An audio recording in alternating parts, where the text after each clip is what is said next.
How to assess a commercial property's true market value. In this video, I am going to share with you how to calculate these things. So if you want to know, then stick around.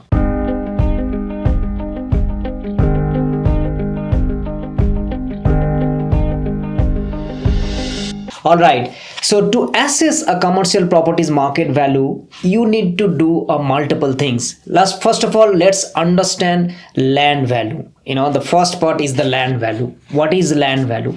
So any commercial property that you are buying, there is an underlying land, right? Whether it's a strata title property or whether it's like a standalone building, it has some land component. So there are two types of land values that you need to consider. The first one is the government land value. How much is the land and what is the assessable land value? Now this could be whatever the value. Based on that, you need to pay the land tax. Your land value will be based on the land tax, correct? So this is the land value on the government's paper, on the government's books. That's the true land value. There is another land value they also need to look into, what I call is the market land value. Because the government land value might be, let's say, 300,000, but the similar land, it is getting sold in the market probably 500,000, 600,000. Why? Because government value is always less than the market value. So in that case, you need to get both land value, which is the land value of the government books, and the land value in the market. So that's the land value, right?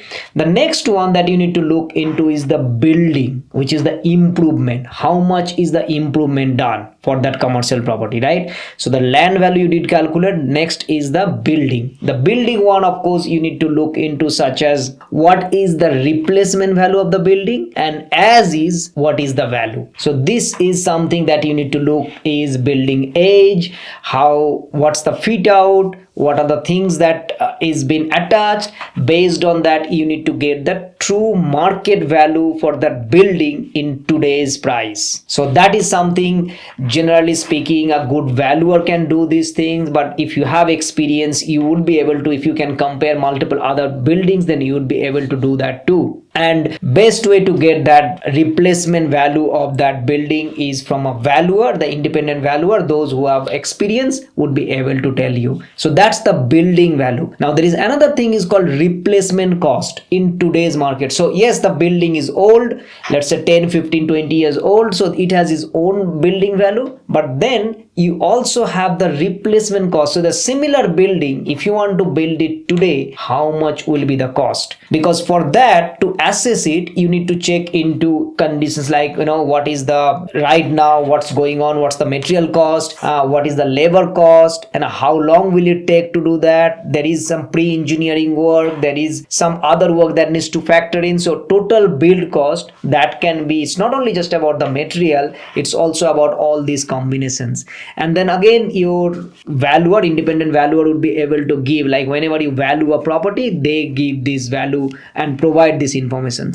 So if you do that calculation, you'd be able to see, yes, today based on this building condition, this is the current value and this is the market value. These are the two rates that you get as well. The last but not the least, what I call is the business value. If it is a commercial property, if it is tenanted, that means there is a business running, right? Your tenant is running the business. And if the tenant is running the business, tenant has established that place, and there is the business is been running, and perhaps it is going to run for the next few years or in the foreseeable time. So you need to calculate what is the current value of the business, and a portion of that is basically attached with the land or with the location itself. So that you need to calculate. Let me give you an example. Let's say if you have a building and the land, which is the combination value, let's say $1 million, but it's empty. That means there is no business attached. If there is no business attached, of course the business value at that moment is zero. But if it is already tenanted and the tenant has, let's say, signed a 5 years lease, all of a sudden the business value is already increasing. It is not zero anymore, because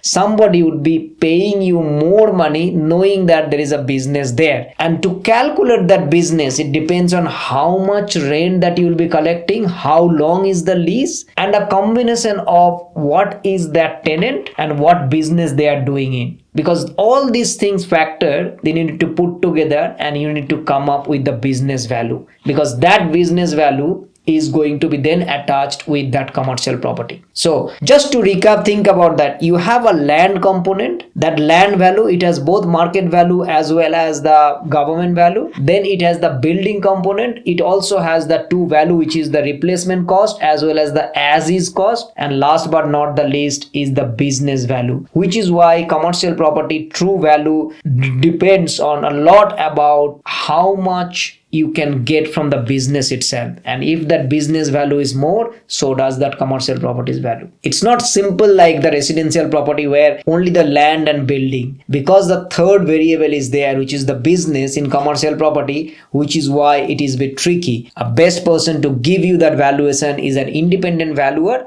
Whenever you buy that property, you will engage an independent valuer who would do this valuation and give you the true value of that property. I hope you find this video helpful. If you like this video, consider subscribing our channel, turn the notification bell on so you get to see more videos like this, and it will also help you to reach out to more people like you. Thank you so much, and I'll see you next time. Bye-bye. Come and join me in this free webinar where I am going to lay down the path, step-by-step process, how you can become financially independent through commercial property investing.